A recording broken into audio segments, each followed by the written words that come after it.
بسم الله الرحمن الرحيم إن الحمد لله نحمده ونستعينه ونستغفره ونستهديه ونعوذ بالله تعالى من شرور أنفسنا ومن سيئات أعمالنا من يهده الله فلا مضل له ومن يضلل فلا هادي له وأشهد أن لا إله إلا الله وحده لا شريك له وأشهد أن محمدا عبده ورسوله صلى الله عليه وعلى آله وأصحابه أجمعين daawadayaal ku soo dhowaada barnaamijkeenii marxaban yaa ramadaan ee aan uga hadli jirnay axkaamta soomka iyo fadliga bisha barakaysan ee ramadaanka ah iyo aadaabta iyo akhlaaqda looga baahan yahay qofka sooman inuu ku sifoobo inta uu sooman yahay. xalaqaadkii hore waxaan uga hadalnay fadliga bisha ramadaan, waxaan ka hadalnay axkaamta iyo arkaanta soomka iyo waxyaalaha waajibaadka ah. arrimahaas horey baan uga soo hadalnay. waxaan kaloo ka soo hadalnay waxyaalaha soomka jabiya ama buriya iyo anwaacdooda. waxaan kaloo ka soo hadalnay soomka iyo anwaacdiisa. xalaqadan oo ah ama qeybtan oo ah qeybtii tobnaad in sha allahu tacaala maanta waxaan uga hadli doonaa dadka ay u bannaan tahay in ay afuraan ee haysta cudurdaarka haysta asxaabul acdaarka la yidhaahdo. waxaan kaloo uga hadli doonaa in sha allahu tacaala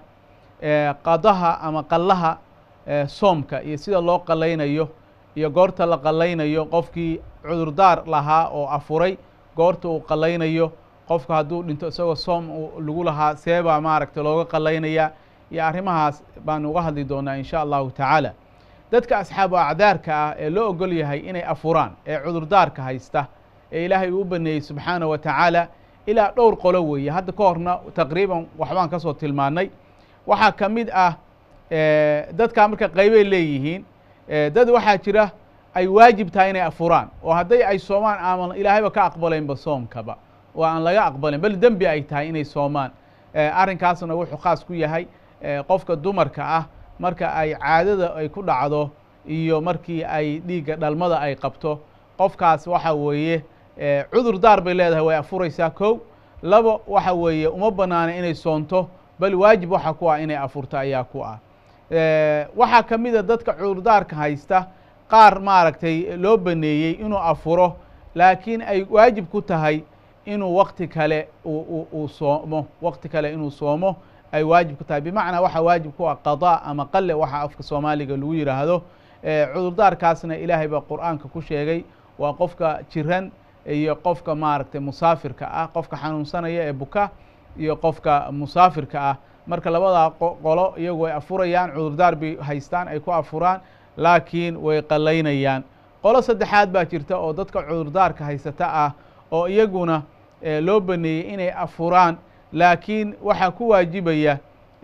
qadaa kuma waajibaya. waxaa ku waajibaya in ay maalin kastoo ay afureen beddelkeedii ay quudiyaan maaragtay qof miskiin ah, inay cunto siiyaan, cunto dhexdhexaad ah. habba waddanka la joogo qof maaragtay dhexdhexaad aan cunto aad qaali u ahna aan ahayn, cunto aad raqiis u ahna aan ahayn, cuntadii la siin lahaa in ay siiyaan maaragtay baa loo baahan yahay. marka qoladaas saddexaadna waa qofka da'diisu ay weynaatay ee aan kari karin awoodin inuu soomo maaragtay lab iyo dhadig ku doonaba ha ahaato, lab iyo dhadig ku doona ha ahaadee, ama nin iyo qof dumara ku doonaba ha noqdee. waxa weeye qofka aan karin inuu awoodo. waxaa la mid ah dadka qaba jirooyinka waaweyn ee aan lala soomi karin, maaragtay aanan rajo saasana laga qabin inuu qofka ka kaco, sida diabetiga dadka ah iyo dadka maaragtay keliyaha loo dhaqa iyo dadka hadduu alla kuu roon yahay xubno laga bedelayo dawooyin inuu qaato ay khasab ku tahay maaragtay. dadkaas iyaguna waa la xukum. maxaa yeeley labada qoloba waxaa ka dhexeeya hal cillad oo ah inaysan awoodi karin waqtigan hadda la joogo, aan dibna rajo looga qabin inay awoodaan. qofna waa qof da'diisa aad u weynaatay oo hade ma soo yaraan doono, qof yar ma noqon doono. qofna waa qof maaragtay jiro qaba, jiradaas oo aan rajo laga qabin inuu ka buskoodo. waxaa jira qolo ay culimmadu isku khilaafeen maaragtay waxa ay samaynayaan, ma qalaynayaan. cudurdaar way leeyihin, waa asxaabul acdaar. waa qofka uurka leh, qofka dumarkaa ee xaamilkaa uurka leh iyo midda nuujinaysa maaragtay ilmaheeda jaqsiinaysa naasaha.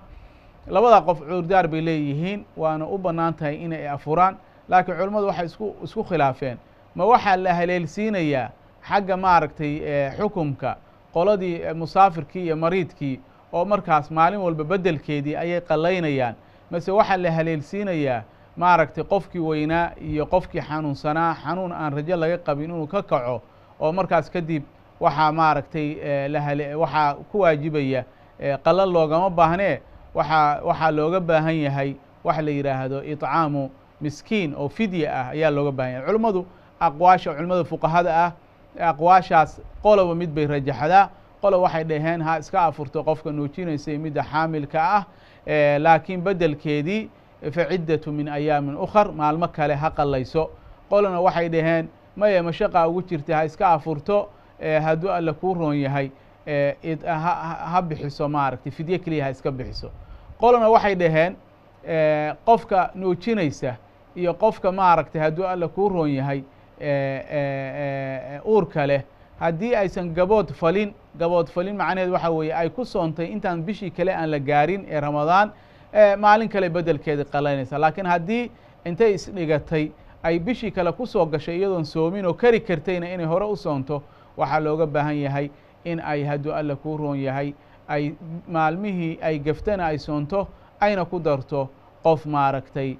miskiina inay qoodiso saas kale culimmada qaar baa waxay kala qaadeen qofka xaamilka ah iyo qofka maaragtay xaamilka waa haweenta uurka leh iyo qofka maaragtay hooyada nuujinaysa ilmaha waxay kala qaadeen haddii ay nafteeda u cabsato oo gaajo iyo oon iyo dhib inuu soo gaaro ay uga cabsato maxaa yeelay ama uur bay leedahay ama ilmahay naaska jaqsiinaysaa iyo haddii aysan nafteeda u baqine ay ilmaheeda u baqdo bay xagga xukumka kala qaadeen oo waxay dhaheen hadday nafteeda u baqdo waxa weeye qalle bas baa lagu leeyahay laakiinse haddii ay maaragtay ay ilmaha u baqdo waxaa u cabsato ilmaha uurka ugu jira ama kay jaqsiinaysa inuu caanihii ka yaraadaan waxaa loo baahan yahay bay dhaheen culimmada qaarkeed inay maalintiina soo qallayso miskiinna ay quudiso aqwaashaas oo dhan culimo ayaa kala tiri salafkii ka mid ah laakiin waxay moodaa xagga daliilka inuu u xoog badan yahay wallahu aclam in qofka uurka leh dumarka ah iyo hooyada naaska nuugsiinaysa ilmaha in ay u bannaan tahay inay afuraan maalmihii ay afureenna ay qallaynayaan saasay u badan tahay aan wax kalena looga baahnayn wallahu aclam culimmadu waxay dhaheen waxaa asxaabu acdaarka lagu darayaa oo maaragtay cudurdaar ah diinta islaamkana nusuusteeda caamka ay sheegtay qofkii lidaruura ay ku khasabto inuu cunto cuno ama uu cabo daruuradaas oo ah waxaaba ka qaalib noqdo qofkii wuxuu ka baqay inuu oon u dhinto ama inuu gaajo u dhinto naftiisa ayuu halaag uga baqay inay halaagsanto oo ay naftuba dayso buu ka baqay ilaahayna waad ogtihiin subxaanaه wa tacaala diinteenna islaamku waa diin yusri ah laa yukallifu allahu nafsan ilaa wuscaha nafna ilaahay kuma kalifo waxaysan karin mooyaane wax kale ilaahay kuma kalifo ilaahayna wuxuu leeyahay walaa taqtuluu anfusakum naftiina hadininina buu ilaahay leeyahay ina allaha kaana bikum raxiima ilaahay waa alla naxariistiisu ay badan tahay oo raxmadiisu ay waasic ka noqotay qadabkiisa allah subxaanaه wa tacaala wuxuu kaloo leeyahay walaa tulquu biaydiikum ila tahluka gacantiinana ha ku halaagin naftiina ha ku halaaginina gacmihiina buu ilaahay leeyahay wamaa jacala calaykum fi اddiini min xaraj ilaahay diinta islaamka ma dhigin diin xaraj ah oo dadka dhibaato usoo jiida ma ahan marka hadduu qofku kari waayo ou ka boqo oon inuu dhinto haddii uu soonka sii wado ama maaragtay hadduu alla kuu roon yahay uu ka boqo inuu gaajo u baktiyo waa u bannaantay inuu afuro isagoo aan musaafir ahayn aan jiranayn ee gurigiisa fadhiya hadduu ka boqo inay gaajo u dhinto way u bannaan tahay arrinkaasna dee waxa weeye waa haddii laga boqo gaajo hadduu qofku u dhinto uu ka xamili waayo maaragtay laa yukallifu allahu nafsan ilaa wuscaha buu ilahay yihi subxaanaه wa tacaala marka hadduu afuro marka qofkii gaajo iyo halaag marku ka bacay uu afuro macnaheed waxay sidii mariidkii oo kale ayuu soo qalaynayaa wuu soo qalaynayaa waxaana loogu baneeyey qaacidadii aayadda qur-aanka ku taagnayd ee ahayd addaruuratu tubiixu almaxduuraat qofka hadday daruura qabsato way u bannaan tahay oo naftu haddii ka baqiyo inay ka baxdo inuu bakti cuno waa u bannaan tahay marka daruura ahaan baa loogu baneeyey wallahu aclam qallaha ramadaanka qofkii ramadaan lagu leeyahay oo cudurdaaradii aan hadda soo sheegnay mid ka mida uu maaragtay ramadaanka uga tegey siiba qolyaha maaragtay aynu niri waxaa looga baahan yahay inay soo qalleeyaan qofkaas wuu afurayaa cudur buu lahaa sida qofkii jiranaa oo mariidka ahaa qofkii musaafirka ahaa haweenta xaa'idka ama dhiigga caado ku dhacay ama dhiiggii dhalmada uu ku dhacay iyo qofkii aynu hadda markii udambeysa ka hadlayno soomka uu dhib ku noqday way afurayaan mashaqa shadiida laakiin baa la rabaa mashaqa aad u daran ku dhacday qofkii marka saa ku afura iyo xaamilkii iyo murdicii iyo kuwii aanu soo sheegnay qalle ayaa looga baahan yahy inay soo qalleeyaan ayaa looga baahan yahay waxaana loo baahan yahay qofka muslimka inuu u degdego qallaha inuu u degdego inuu qalleeyo because maxaa dhacay ma oga waxa uu ku dambayn doono naftaana ilaahay baa haya acmaasha saalixaana in loo degdego ayaa wanaagsan oo qofku uu dimadiisa uu beri ka dhigo